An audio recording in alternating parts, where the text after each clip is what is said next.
ठाणे महानगरपालिका क्षेत्रात 28 जूनला राष्ट्रीय पल्स पोलिओ लसीकरण मोहीम राबवण्यात येणार आहे. 0 ते 5 वर्ष वयोगटातील सर्व बालकांना पोलिओ प्रतिबंधक लसीचे डोस देण्यात येणार आहेत. या मोहिमेसाठी विविध ठिकाणी पोलिओ बूथ उभारण्यात येणार असून विशेष लसीकरण मोहीम सुद्धा राबवण्यात येईल. कल्याण डोंबिवलीत पावसाच्या रिमझिम सरी बरसल्यात. उकाड्यानं हैराण झालेल्या नागरिकांना दिलासा मिळाला.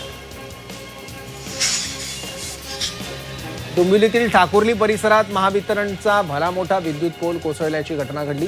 त्यामुळे परिसरात काही काळ मोठ्या प्रमाणात वाहतूक कोंडी झाली होती. विद्युत पोल कोसळल्यानं संपूर्ण ठाकुर्ली परिसरातला विद्युत पुरवठा खंडित झाला. कोकणात पावसाचा जोर वाढलाय. रखडलेला मान्सून पुन्हा सक्रिय झाला. रत्नागिरी जिल्ह्यासाठी हवामान विभागानं येलो अलर्ट जारी केलाय. 24 ते 28 जून दरम्यान अतिवृष्टीची शक्यताही वर्तवण्यात आली आहे. रायगड जिल्ह्याच्या विविध भागात पावसाच्या हलक्या सरी बरसत आहेत. दक्षिण भागातील महाड, पोलादपूर, माणगाव, म्हसळा तालुक्यात पावसाची रिमझिम सुरू आहे. तर अलिबागसह पेण, कर्जत, खालापूर या तालुक्यात देखील अधूनमधून पाऊस बरसतोय. पावसामुळे हवेत गारवा निर्माण झालाय. मात्र वारंवार वीज पुरवठा खंडित होण्याचे प्रकार सुद्धा वाढले आहेत. नाशिकला पावसाचा आज येलो अलर्ट जारी करण्यात आला. काल शहरातील काही परिसरात पावसाचा तुरळक शिडकाव झालाय. ढगाळ वातावरण निर्माण झाल्यानं उकाड्यात वाढ झाली आहे. सातारा शहरासह जिल्ह्यात अनेक ठिकाणी पावसाला सुरुवात झाली आहे. यामुळे समाधानाचं वातावरण निर्माण झालंय. पावसाची रिपरिप सुरू झाल्यानं लोकांमध्ये आनंदाचं वातावरण आहे. अनेक दिवसांपासून मान्सूनच्या प्रतीक्षेत असणाऱ्या सातारकरांना यामुळे दिलासा मिळाला आहे.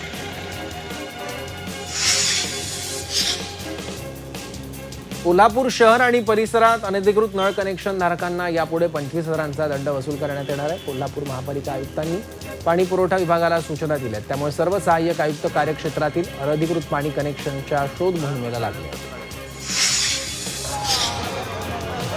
संत गजानन महाराजांची पालखी आज अकोल्यात दाखल झाली आहे. संत गजानन महाराज संस्थानच्या पालखीचं यंदा 57वं वर्ष असून अकोल्यात भक्तिमय वातावरणात पालखीचं स्वागत केलं.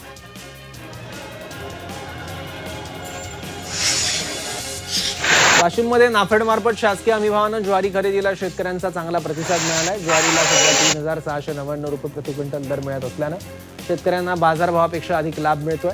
जिल्ह्यात 3,467 शेतकऱ्यांनी नोंदणी केली असून आतापर्यंत 44,68,00,000 क्विंटल ज्वारी खरेदी झाली आहे. मुंबई गोवा महामार्गाचा बोजवारा झालाय. उक्षी फाट्यावर मोठ्या प्रमाणात पाणी साचलंय.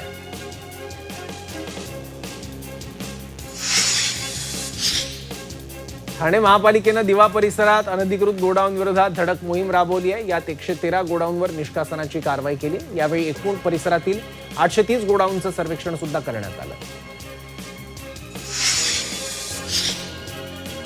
पिंपरी चिंचवड महापालिकेकडून अतिक्रमण विरोधी कारवाईला वेग आलाय. गेल्या 2.5 महिन्यात तब्बल 820 ठिकाणी कारवाई केली आहे. एप्रिल ते जून 2026 या कालावधीत 1,42,770 चौरस मीटरहून अधिक क्षेत्र अतिक्रमण मुक्त केलंय. यावेळी महापालिकेनं सार्वजनिक रस्ते, पदपथ, नाले आणि मोकळ्या जागांवरील अनधिकृत बांधकामांवर कारवाई केली आहे.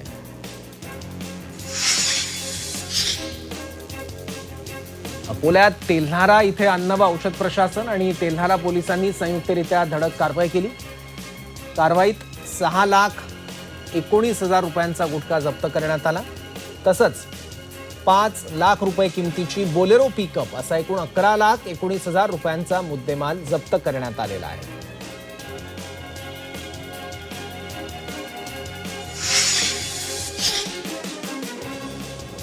नागपुरातील न्यूरॉन हॉस्पिटलमध्ये डॉक्टर मृतावस्थेत आढळल्यानं खळबळ उडाली आहे. घटनास्थळी बधिरीकरणाचं इंजेक्शन आढळल्यानं इंजेक्शनच्या ओव्हरडोजमुळे मृत्यू झाल्याचा प्राथमिक अंदाज व्यक्त केला जातोय.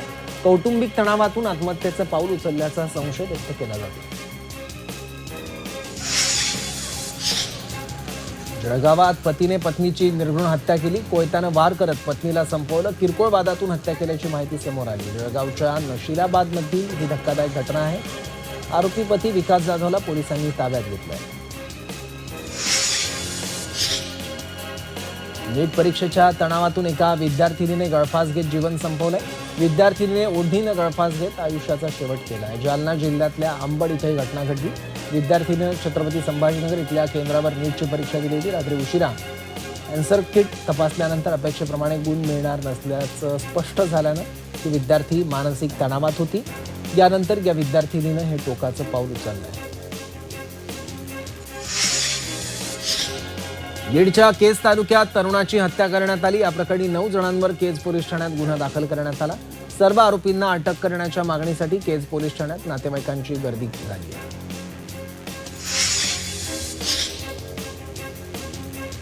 रत्नागिरीच्या खेड तालुक्यातील लोटे MIDC परिसरात गोशाळा संकटमोचक ठरली आहे. गोशाळेतील विहिरीतून स्थानिक नागरिकांची तहान भागवण्यासाठी पुढाकार घेतलाय. विहिरीतून दररोज पाण्याचे टँकर मोफत भरून दिले जात आहेत.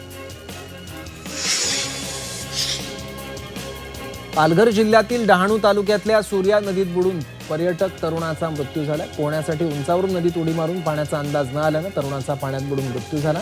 स्थानिकांच्या मदतीनं शोधकार्य सुरू आहे.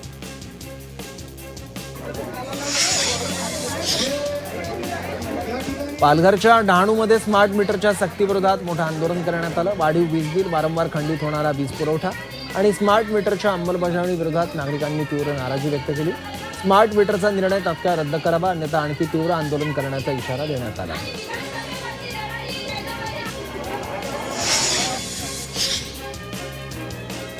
भंडाऱ्यामध्ये सिलेंडर तुटवड्यानं नागरिक हैराण झालेले आहेत. घरात ठेवलेले 10 सिलेंडर चोरट्यांनी चोरून नेल्याची घटना घडली. त्यामुळे नागरिकांनी पोलीस प्रशासनाला निवेदन देत बंदोबस्त वाढवण्याची मागणी केली आहे.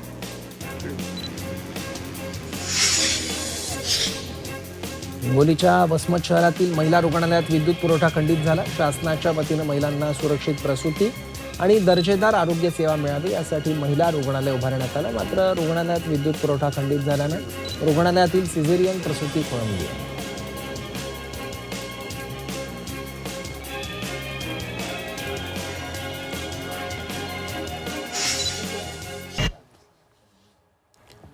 महाबळेश्वरमधील विल्सन पॉइंट परिसर आता रात्रीच्या वेळेत बंद ठेवण्यात येणार आहे. पर्यटकांच्या सुरक्षेसह रात्रीच्या वेळी वाढलेला मद्यपी उपद्रव, कचरा आणि अस्वच्छता रोखण्यासाठी वन विभागाने हा निर्णय घेतला आहे.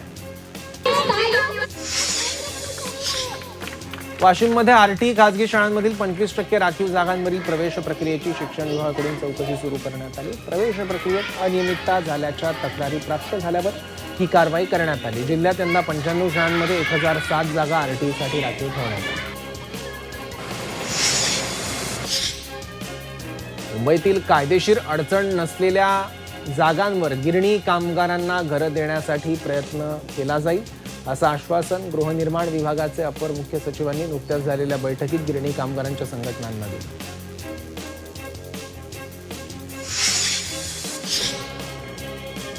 ITI प्रवेशासाठी पहिल्या फेरीचा पसंतीक्रम भरण्याचा शेवटचा दिवस आहे. अद्याप हजारो विद्यार्थ्यांनी याकडे पाठ फिरवल्याचं समोर आलं.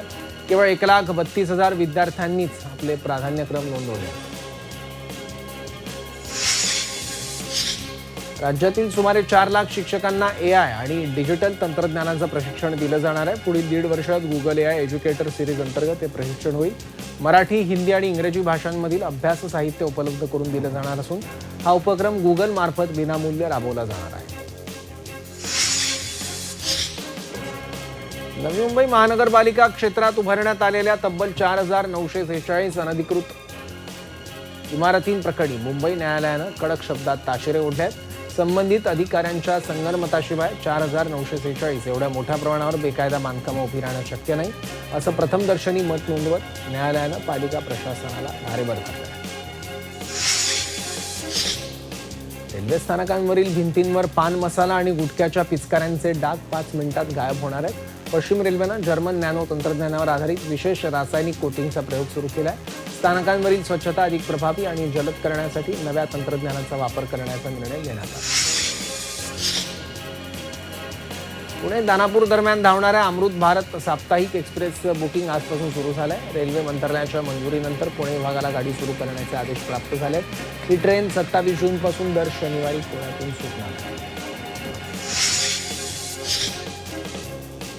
नवी मुंबई मेट्रो प्रकल्पांचा विस्तार आता मुंबई मेट्रो रेल कॉर्पोरेशन करणार आहे. राज्य शासनाने या प्रकल्पाच्या विस्ताराची धुरा MMRCL कडे सोपवली आहे. त्यामुळे पेंथर ते नवी मुंबई विमानतळ आणि बेलापूर ते सागर संगम या मार्गिकांच्या उभारणीची जबाबदारी आता MMRCL वर आली आहे.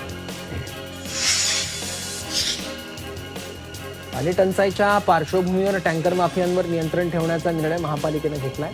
त्याकरता पालिका 33 टँकर भरणा केंद्रांमधून किती पाणी घेतलं जातं याचा हिशोब ठेवण्यासाठी फ्लोमीटर बसवणार आहे. यासाठी निविदा प्रक्रिया 2 ते 3 आठवड्यात राबवली जाणार अशी माहिती अतिरिक्त आयुक्तांनी पालिका सभागृहात दिली. संभाजीनगरमध्ये महिलांच्या गळ्यातील मंगळसूत्र आणि सोनसाखळी चोरणाऱ्या टोळीवर पोलिसांनी मोठी कारवाई केली. या टोळीचा मुख्य सूत्रधारासह 6 जणांविरोधात मकोका अंतर्गत गुन्हा दाखल केलाय. या टोळीवर चाकूचा धाक दाखवून महिलांच्या गळ्यातील दागिने हिसकावण्याचे गुन्हे दाखल आहेत. तसंच संघटित गुन्हेगारीला आळा घालण्यासाठी पोलिसांना मकोका कारवाई केल्याचं देखील सांगितलं. पुण्यात शालेय विद्यार्थ्यांच्या सुरक्षेसाठी आरटीओनं विशेष मोहीम राबवली आहे. शालेय विद्यार्थ्यांच्या सुरक्षित वाहतूक सुनिश्चित करण्यासाठी आरटीओनं स्कूल बस आणि व्हॅनची तपासणीची मोहीम राबवली. यावेळी स्कूल बस वाहनांची कागदपत्र आणि फिटनेस प्रमाणपत्र वैध ठेवण्याचे निर्देश दिले. तसंच क्षमतेपेक्षा जास्त विद्यार्थी वाहतूक किंवा अपूर्ण कागदपत्र आढळल्यास कारवाईचा इशारा दिला. कोल्हापुरात बेकायदेशीररित्या तलवारी बाळगून दहशत निर्माण करणाऱ्या तरुणाला अटक करण्यात आली आहे. तरुणाकडून 2 तलवारी आणि गावठी हातभट्टी दारू जप्त करण्यात आली. राजारामपुरी पोलिसांकडून कारवाई करून आरोपीला अटक करण्यात आली.